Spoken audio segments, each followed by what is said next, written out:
Gak nekat gitu baca Bismillahirrahmanirrahim, tetapi tidak mewakili sifatnya, tidak mewakili visi dan misinya. Sadar gak kalian tuh diciptakan Allah untuk kesenangan Allah? Sadar kau diciptakan Allah untuk menjadi kepanjangan tangan Allah, menyampaikan cinta kasih Allah? Kenapa Allah menyuruh kita bismillah? Supaya sadar bahwa kita ini tangan Allah. Maka Allah bilang di Quran, yadullah fawqa aydihim. Kalau kita lihat dari bahasa Arab, Quran itu dari qara ayaqra Qur'anan. Quran itu artinya sesuatu yang harus kau baca. Dan ternyata tidak semua orang bisa baca. Yang tulisan itu maksud saya, kan tidak semua orang juga bisa berbahasa Arab. Ternyata ada Quran sejati yang bisa dibaca oleh setiap orang, termasuk ibu saya yang buta huruf pun bisa baca. Setelah kita bisa menghisap diri saya, kan berikutnya saya bisa milih. Diri saya ini mau jadi surga, diri saya menjadi neraka, ya terserah saya. Mau di Quran dikatakan surga dan neraka itu sekarang, di sini, saat ini, pada saat kalian masih bernafas. Itu Quran loh. Saya tidak menemukan surga dan neraka itu nanti. Di Quran dikatakan fa'ammal ladina syakku fafinar lahum fiha zafirun wa saikun. Tempat di mana kamu mesti bernafas. Sekarang di sini.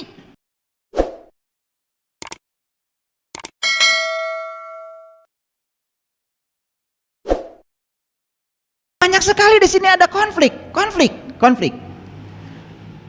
Ketika saya baca Al-Waqiah, ketika nyawamu sampai di kerongkongan, pada saat itu kamu harus melihat. Dan aku lebih dekat kepadamu, tapi saat itu kebanyakan manusia tidak melihat. Wah, saya bergetar jantung saya. Di sini timbul pertanyaan dari situ. Ya Allah, jadi nanti kalau saya mati, saya termasuk yang melihat atau tidak melihat? Ya Allah, kalau saya termasuk yang melihat, apa yang harus saya lihat? Ya Allah, kalau saya harus melihat, dengan mata mana saya melihat?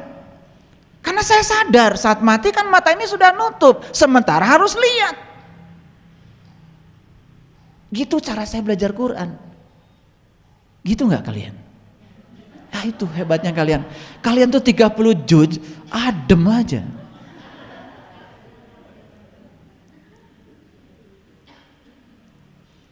Saya baca satu ayat aja di situ sudah itu. Ketika saya disuruh baca Bismillahirrahmanirrahim, karena saya tahu ilmu nausorobnya, grammarnya saya tahu. Kan artinya Bismillah itu atas nama Allah. Kan timbul pertanyaan dalam diri saya, apa saya berhak mengatasnamakan Allah? Kenal juga enggak. Terus Allah tuh siapanya saya? Kok saya berani-berani mengatasnamakan dia? Terus dia tuh siapa? Kenapa harus diwakili oleh saya? Gitu nggak kalian baca Bismillah? Yakin enggak? Makanya kalian itu hebat sebetulnya. Suruh baca Bismillahirrahmanirrahim, pokoknya apapun baca Bismillah, betul nggak? Makanya itu yang terjadi. Mau masak Bismillahirrahmanirrahim, betul? Iya. Sedikit ada gangguan, marah, betul? Iya. Masakannya tumpah, marah. Itu Bismillahmu. Iya, naik mobil sih pakai Bismillah, Bismillahirrahmanirrahim, udah bener. Begitu jalan mobil, ada angkot nurunkan penumpang, nit, itu Bismillahmu. Betul nggak? Padahal yang diwakili itu Allah yang Maha Pengasih, Maha Penyayang. Gak nekat gitu baca Bismillahirrahmanirrahim, tetapi tidak mewakili sifatnya, tidak mewakili visi dan misinya. Sadar nggak kalian tuh diciptakan Allah untuk kesenangan Allah? Sadar kau diciptakan Allah untuk menjadi kepanjangan tangan Allah, menyampaikan cinta kasih Allah? Kenapa Allah menyuruh kita bismillah? Supaya sadar bahwa kita ini tangan Allah. Maka Allah bilang di Quran, yadullah fawqa aydihim, tanganmu tuh tanganku, kata Allah. Ini tangan Allah, bukan tanganmu. Dan tangan ini hanya satu tujuannya, untuk kesenangan Allah, bukan untuk kesenanganmu. Gitu bismillahnya? Enggak. Makanya kalian suruh baca bismillah, lancar.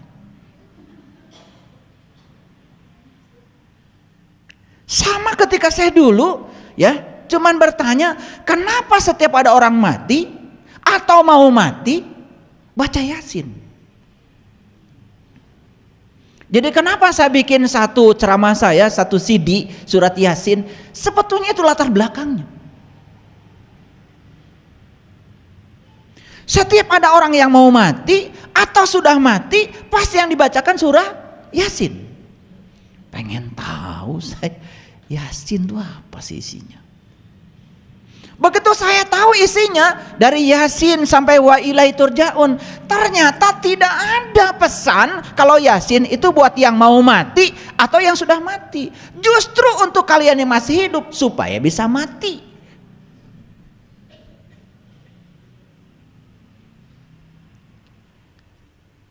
Jadi saya juga tuh dulu sama, kalau ada orang mati baca Yasin kayak kalian, sama. Ya sama, saat itu juga gak ngerti. Cuman bedanya saya nanya, kalian enggak. Kan kalian kalau udah baca langsung dapat pahala toh? Iya. Kapan pahalanya? Nanti. Hebat kalian, itu luar biasa. Hebat lah. Ketika saya baca Yasin, wahai Sin, di situ saya diam. Siapa yang dihaikan ini dan siapa yang menghaikan? Di situ aja nggak lanjut saya. Saya baca surah Yasin itu terbata-bata, nggak lancar kayak kalian. Kalian kan baru 15 menit udah langsung selesai, betul nggak? Luar biasa. Saya baca baru Yasin, berhenti saya di situ. Otak saya mulai jalan. Yasin, wahai Sin. Kan ada pertanyaan bagi saya, siapa yang menghaikan dan siapa yang dihaikan, kan gitu. Gitu nggak kalian? Hebat kalian itu. Luar biasa memang. Makanya saya itu nggak secepat kalian belajar. Kalian langsung wa ilaihi turja'un. Saya lambat di situ. Lalu saya tanya lagi, kenapa iya itu titiknya 2 di bawah? Kenapa Sin itu geriginya 3? Sekarang mulai nanya, nggak mungkin sekelas Nabi Muhammad nulis sesuatu sembarangan, nggak mungkin.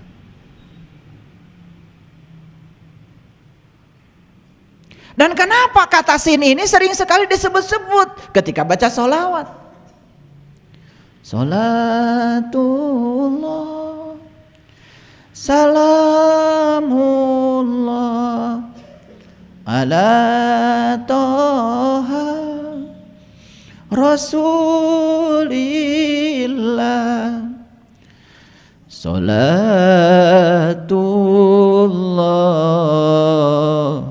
salamullah ala Yasin Habibillah,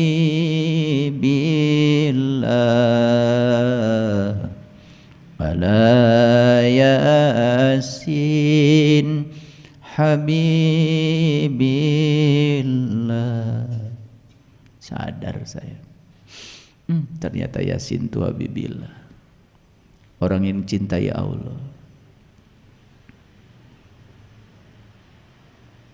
Siapa Habibillah itu? Apa kita tidak ingin jadi Habibillah? Apa tidak ingin kita itu dipanggil Yasin? Kenapa geriginya 3?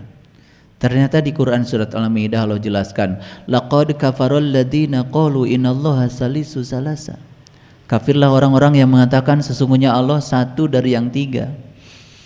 Ternyata konsepsi tentang Allah itu dijelaskan dalam kitab Syirur Asrornya Syekh Abdul Qadir Zailani, Nurullah, Nur Muhammad, Nur Insan. Makanya syahadat itu Nur Insan menyaksikan Nurullah, Nur Iksan menyaksikan Nur Muhammad. Disitulah sinnya ketemu. Oh, berarti saya harus memperbaiki syahadat saya supaya saya bisa merasakan syahadat yang sebenarnya, supaya saya berhak untuk dipanggil Yasin. Begitu sampai di titik itu, wal Qur'anil Hakim, temukanlah bacaan yang bijaksana. Karena kita ini, otak kita ini sudah konsepnya udah begitu. Begitu dengar kata Quran yang terpikir adalah itu. Padahal kalau kita lihat dari bahasa Arab, Quran itu dari qara ayaqra Qur'anan. Quran itu artinya sesuatu yang harus kau baca. Dan ternyata tidak semua orang bisa baca. Yang tulisan itu maksud saya, kan tidak semua orang juga bisa berbahasa Arab. Ternyata ada Quran sejati yang bisa dibaca oleh setiap orang, termasuk ibu saya yang buta huruf pun bisa baca. Makanya di Quran ada perintah Iqra kitabaka kafa binafsika al-yauma 'alaika hasiba. Bacalah kitabmu dan itulah juru selamatmu. Itu kitab tidak ada bahasanya. Itu yang disebut dengan bacaan yang bijaksana. Wal Qur'anil Hakim. Wal Qur'anil Hakim. Innaka laminal mursalin. Sesungguhnya ente adalah utusanku. Siapa utusan Allah? Ya siapa saja yang diutus oleh Allah, terserah Allah.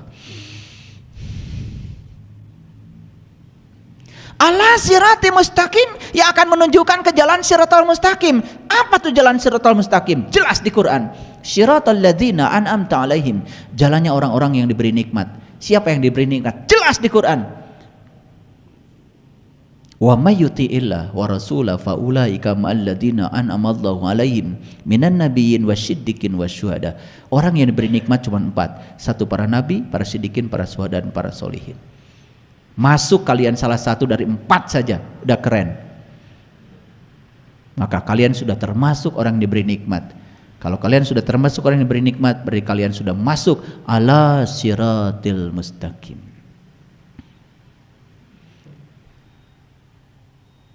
Sampai situ aja dulu Yasinnya, udah keren.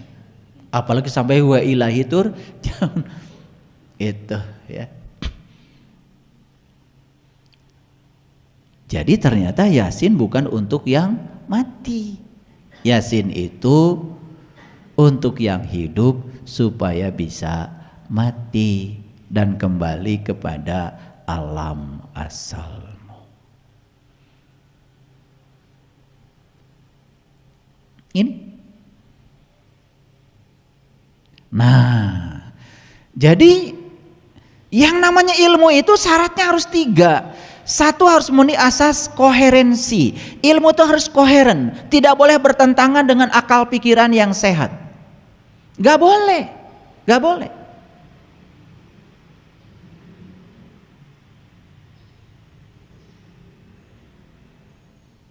Yang kedua, ilmu itu harus memenuhi asas korespondensi. Ilmu itu harus nyata dan bisa dibuktikan. Kalau kalian bicara ilmu nggak nyata dan tidak bisa dibuktikan, omong kosong. Dan yang ketiga, syarat ilmu itu harus memenuhi asas pragmatis. Itu berdasarkan filosofi ilmu. Itu yang namanya filsafat ilmu itu. Agak kuliah sedikit lah, serius. Nah yang ketiga, ilmu itu harus memenuhi asas pragmatis. Pragmatis itu ilmu harus bisa memberikan manfaat. Jadi 1 ilmu itu harus koheren, tidak boleh bertentangan.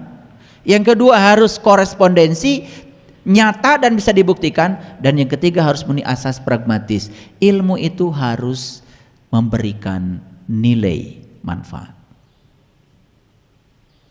Saya sekarang mau tanya, kalian tahu kan cerita Nabi Musa bertemu Tuhan? Tahu kan? Ilmu bukan itu? Bukan. Enak aja. Itu berita. Oh dulu Nabi Musa pernah bertemu Tuhan. Siapa yang bertemu Tuhan? Musa. Kapan? Dulu. Ilmu bukan itu? Bukan. Enak aja. Kalau kalian jadi Musa, nah, learning to be menjadi Musa, lalu learning to do melakukan yang Musa lakukan, maka saat itu kamu akan mendapatkan pengalaman persis seperti yang dialami Musa. Oh, dulu Musa ketika berjumpa dengan Tuhan begini toh. Ilmu bukan itu? Nah, sudah masuk tuh kategori ilmu. Jadi kalian cekokin otakmu dengan banyak pengetahuan, apal ini, apal ini, apal ini, apal itu bukan ilmu. Apalagi kalau menggunakan taksonomi kognisi. Namanya ilmu itu harus memenuhi 6 kriteria. 1 kriteria pertama adalah dapat diingat. Yang kedua dapat dipahami. Yang ketiga dapat diterapkan. Yang keempat dapat dianalisis. Yang kelima dapat dievaluasi. Dan yang keenam dapat disintesa. Sehingga ilmu itu hasilnya adalah produk. Sekarang kalian tahu kalau dulu ada pemuda masuk ke dalam gua namanya Ashabul Kahfi. Ilmu bukan? Bukan. Sepanjang kalian tidak jadi Ashabul Kahfi, pertanyaan saya, lu ini kapan mau masuk ke dalam gua? Oh, dulu para pemuda masuk ke dalam gua, gara-gara masuk ke dalam gua dia jadi pemuda yang beriman gitu. Jadi syarat untuk iman harus masuk ke dalam gua. Jelas sekali. Nah sekarang kalian kapan mau masuk ke dalam guanya? Enak-enak aja ngaku iman. Kan ilmu itu harus memenuhi asas. Ini kalau berbicara filsafat ilmu. Agak kuliah sedikit. Ini kuliah buat S4. Ya? Tahu S4? Ya. Susah senyum, senang senyum. Itu sekolah paling tinggi itu. Sekolah paling tinggi S3. S4. Susah senyum, senang senyum. Udah benar tuh belajar.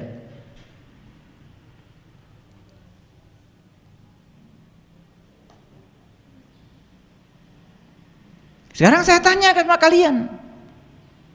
Oh nanti bumi ini akan dihancurkan, namanya kiamat. Setelah dihancurkan maka nanti ada hari kebangkitan. Semua dari kuburan akan para cenghul, bahasa Inggrisnya. Setelah itu dibariskan, betul, masuk alam hisab, gitu? Ya, disitulah ditimbang, tuh, ya. Ini masuk surga, ini masuk neraka. Yang di surga selamanya di surga, yang di neraka selamanya. Ilmu bukan itu? Ilmu apa bukan? Cek, pakai asas koherensi. Masuk akal enggak? Apakah ada di Quran yang menyatakan Allah itu maha penghancur sehingga dunia ini dihancurkan?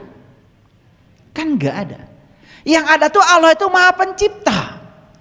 Bahkan saat dirusak oleh manusia, Allah perbaiki. Loh, kok kiamat jadi hancurnya alam semesta?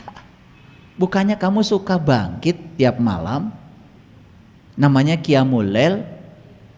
Kenapa jadi tidak koheren dengan kiamat yang ini?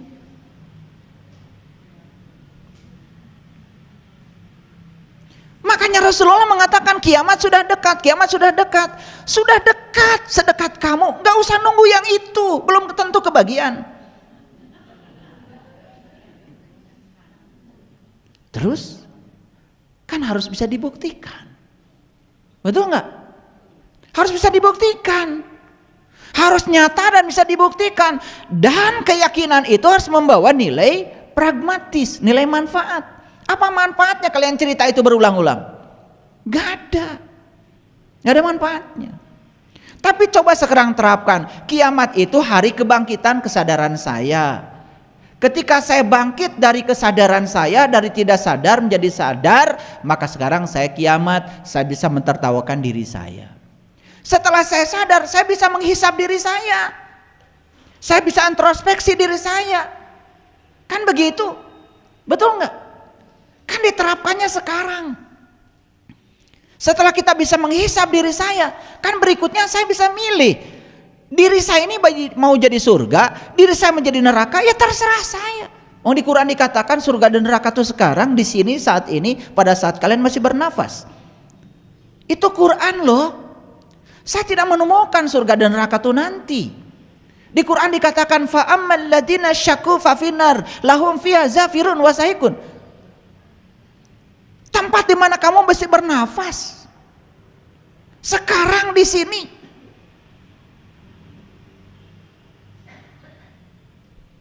Kan kalau ditarik ke area itu jadi pragmatis. Koherensinya terpenuhi, korespondensinya terpenuhi, kemudian pragmatisnya terpenuhi. Dan saat kita di kesadaran itu, kita akan berbalik ke belakang. Kita akan berhasil mentertawakan diri kita sendiri. Itu tandanya kita sudah tumbuh.